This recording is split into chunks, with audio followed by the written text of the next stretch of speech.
Bom dia, paz e bem, né? Neste tempo de pandemia, então eu vou enviar algumas videoaulas na minha impossibilidade de estar indo dando a aula presencial aí para vocês no postulantado. Então, a minha disciplina, como eu coloquei no primeiro dia, foi uma maneira muito introdutória e estava rápido, eu precisava sair rápido,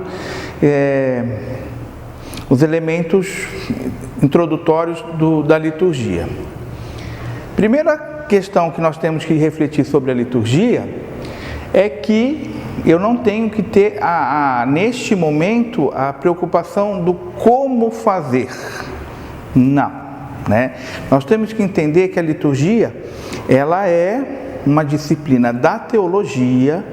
Sendo uma disciplina da teologia, ela faz a relação, né, de Deus, do divino, com o humano, de Deus com as suas criaturas.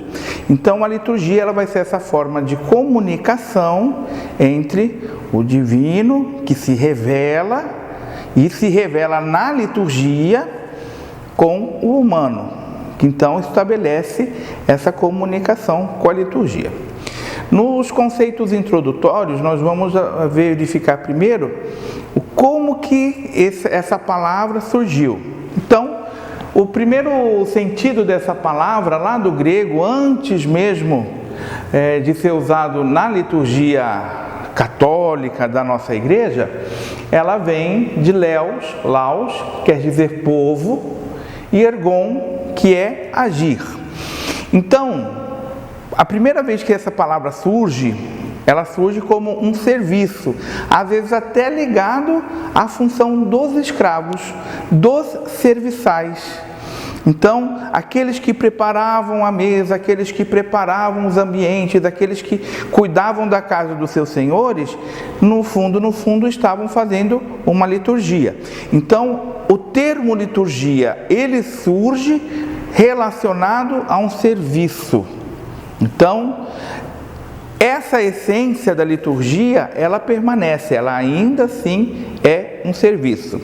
No Antigo Testamento, nós vamos verificar também a evolução deste termo para serviço.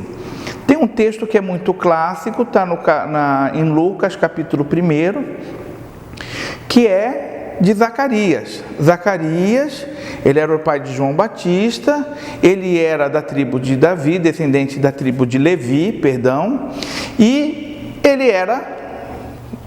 estava a serviço do templo. Então, diz o texto ali, que ele havia sido sorteado para oferecer o incenso no templo. Então, ele estava fazendo um serviço no templo. Isso era a liturgia, então ligado ao serviço.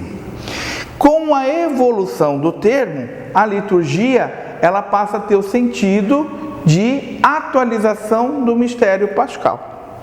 Então, na liturgia nós revivemos no tempo presente o mistério da paixão, ressurreição de Cristo.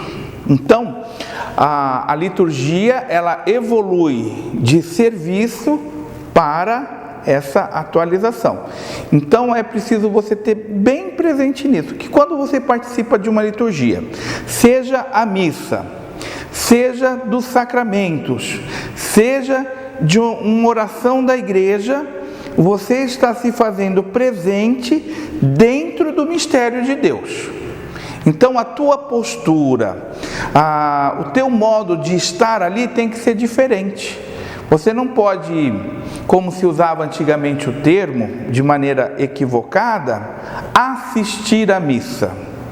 Quando se usava esse termo, se buscava a raiz da palavra de assistência, você dá assistência à missa. Aí depois os linguistas perceberam que o melhor termo era a participação. Então, participar, você faz parte daquela liturgia, você não está ali simplesmente de modo passivo, mas está de modo ativo, participando efetivamente deste diálogo entre Deus e sua criatura, entre Deus e o homem, porque é isso que acontece na liturgia e, sobretudo, na missa. Isso é bem marcado pelos diversos ritos que depois nós vamos trabalhando ao longo do ano. Então, a liturgia hoje, dentro da teologia, ela é entendida como uma ciência. E como ciência, a liturgia, ela nos fala do conhecimento. A ciência produz conhecimento. A ciência produz um saber. Então, em se tratando da ciência liturgia, o que é importante? O importante é o saber fazer para poder celebrar. Veja que aqui não está o como fazer, né? A preocupação hoje que nós vemos quando vamos na missa ou em algum outro ato litúrgico, às vezes do seminarista, às vezes do cerimoniário, às vezes do próprio coroinha, é um como fazer. Parece que são regras que foram criadas, além das regras que existem, né? E não regras oficiais da igreja de o como fazer, né? Se volta num liturgismo antigo que é equivocado, né? Eu até dei aquele exemplo de, às vezes na procissão de entrada, quando os padres, né, ou aqueles que vão estar no serviço do altar, tem aquela preocupação de ter a mão na altura do peito, se é o dedo direito por cima, se é o dedão esquerdo por baixo, está correto, se tiver invertido, está errado. Então, não é essa a preocupação da liturgia, né? O padre fez a oração, então as antigas regras litúrgicas diziam que ele tinha que ter uma abertura das mãos até a abertura dos ombros, então se ele abrir um pouco mais ou se ele abrir um pouco menos, está errado. Não é essa a preocupação da liturgia, né? Se a reverência do padre era no altar assim, ou se era numa genuflexão, o que está certo, o que está errado. Então, se você for para uma liturgia e ficar preocupando em ficar observando esses detalhes e não viver, né, não participar, não se integrar ao mistério pascal que ali está acontecendo, está sendo atualizado, você não está participando. Você não está participando. E infelizmente, quando nós entramos na vida religiosa, nós temos essa tendência de ficar observando, né? Cuidando se está certo, se está errado, eu faço assim, o outro faz assado, né? E se perde a essência da participação na atualização do mistério pascal de Cristo, que é o centro da nossa fé. Então, a liturgia, ela é mistagógica, mistagogia. Que quer dizer isso? Ela deve nos introduzir, ela deve nos conduzir ao mistério. Então, toda a celebração, toda a liturgia ali, ela tem que ser realizada de maneira tal que eu me sinta introduzido no mistério pascal, né?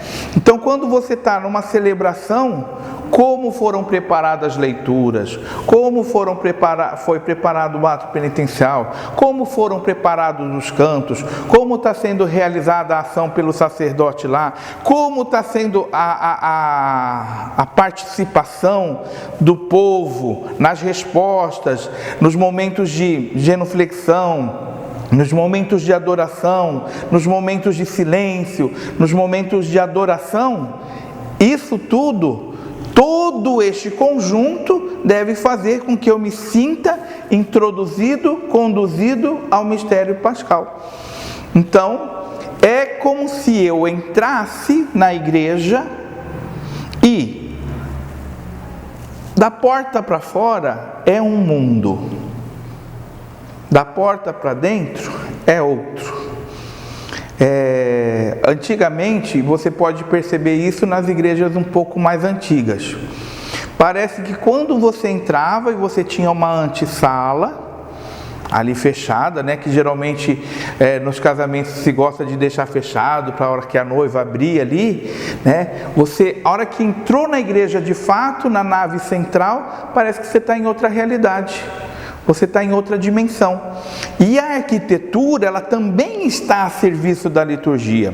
Porque a liturgia, enquanto ciência, ela se vale de muitas outras ciências e conhecimentos para poder alcançar este sentido e essa função mistagógica, que é de nos introduzir na vivência do mistério pascal. Nós temos que viver o mistério pascal. Então, por exemplo, a sociologia. A sociologia me ajuda muito quando eu estou preparando uma liturgia. Porque se eu vou a uma comunidade, eu tenho que ter a sensibilidade de perceber quem é aquele povo. Quais são os valores daquele povo, né? Como é a linguagem daquele povo, para que eu possa falar ao povo de um modo que ele de fato entenda, de modo que ele de fato acolha, de modo que de fato ele se sinta introduzido no mistério pascal. Então, eu tenho muitas ciências que vão me ajudar. A própria música. Na música, não basta escolher uma música bonita ou o ministério de canto, após a comunhão, cantar um canto espiritual que ele gosta, que ele acha que canta bem. Não é. Muitas vezes, quando você introduz uma música que ela não vai ao encontro à mensagem central, você faz com que as pessoas desviem, né, daquela condução do mistério pascal. A pessoa sai do mistério pascal a partir daquela centralidade das leituras propostas, por exemplo, na missa. Ou quando você vai para um sacramento, seja o matrimônio, seja o batismo, e que você apenas escolhe músicas bonitas. Não, eles têm que nos fazer de fato viver a realidade que o sacramento está nos propondo a viver naquele momento. Então a liturgia, ela é de fato um espaço, uma ação, porque ela me proporciona uma experiência de fé. Então quando você está numa oração, liturgia das horas, quando você está na missa, quando você vai a um matrimônio, quando você vai a um batizado, quando você vai numa oração em que o povo está reunido ali e vai fazer uma celebração da palavra ou alguma outra celebração de bênçãos, você tem que vivenciar uma experiência de fé, né? Se você não tiver essa experiência, né, o encontro com Jesus, porque essa experiência de fé nada mais é do que o encontro. Eu vou ao encontro de Jesus e Jesus vem ao meu encontro. E nesse sentido, a ação litúrgica, enquanto ação simbólica, é uma fala de Deus, porque Deus se revela e fala comigo e eu falo com Deus, eu respondo com Deus. Então a liturgia, ela é de fato este diálogo, né? Não podemos ter então neste momento a preocupação do como fazer na forma. Nós temos que nos preocupar com a forma, né? Com os conceitos, com as essências da liturgia, com a essência da liturgia, para poder vivenciá-la, né? Enquanto atualização do mistério, Dom Armando Boccioli, que foi anos responsável pela liturgia da CNBB e ainda é um grande autor, ele diz exatamente isso. Quanto maior a minha intimidade com Cristo, né, mais próximo os símbolos que eu utilizar na liturgia, o gestual que eu utilizar na liturgia, as palavras que eu usar da liturgia, estarão da própria gestualidade, palavra e simbologia utilizada por Cristo, por Jesus, Então, isso é muito importante. Nós temos 2 grandes documentos sobre a liturgia, vários, mas de pontífices, de papas. Nós temos Deus, Mediador Dei, do Papa Pio XII, de 1947, que depois eu vou tirar alguns trechos para vocês lerem o que ele refletia já quase na década de 50, sobre a liturgia, e vocês vão ver que as preocupações que ele tem daquela época são muito semelhantes às preocupações que ele tem hoje. O que eu posso adiantar desse documento é que ele sabia que uma boa ação litúrgica, uma liturgia bem feita, podia trazer o ânimo, a paz, a esperança para aquele povo que havia acabado de sair de uma guerra, que trouxe desesperança, que trouxe morte e que trouxe medo, insegurança. Então ele motivava, a se estudar a liturgia para que ela fosse feita com pureza de fé. Olha a expressão que o Papa usa, com pureza de fé, sem exageros. E quando nós falamos de exageros, parece que nós nos retomamos a hoje. O Dom Armando Boccioli, ele fala assim: hoje em dia a igreja padece de uma criatividade selvagem.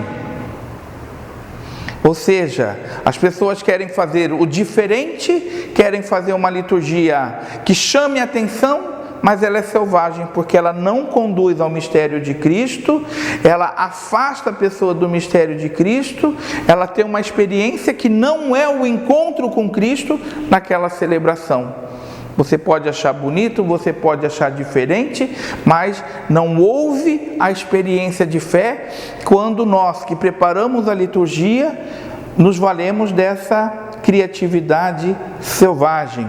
Nós temos que ter fidelidade criativa, sermos fiéis à essência da liturgia, porque Deus tem um plano de fé e salvação.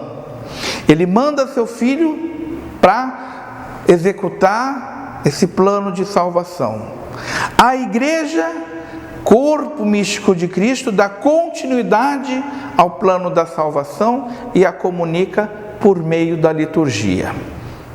Então, veja como a liturgia ela é importantíssima para nós crescermos até na nossa fé, na nossa experiência de fé, vivendo de forma integrada o mistério de Cristo. Então, eu vou trabalhar em 2 linhas. A primeira linha é essa, de fazer uma leitura mais teológica da liturgia, tendendo ao científico. E a outra, eu vou pegar um livro do Dom Armando Boccioli, que vai pegando partes das liturgias, que ele explica a origem e que ele explica o sentido, para que quando nós formos a uma ação litúrgica, nós possamos fazer um Pai Nosso, uma genuflexão, um silêncio, conscientes do que de fato estamos fazendo, e não só reproduzindo, repetindo um gesto que todo mundo faz. Tá bom? Que Deus abençoe a vocês, a cada um. Em breve, se Deus quiser, a gente vai estar junto. Tá bom? Paz e bem.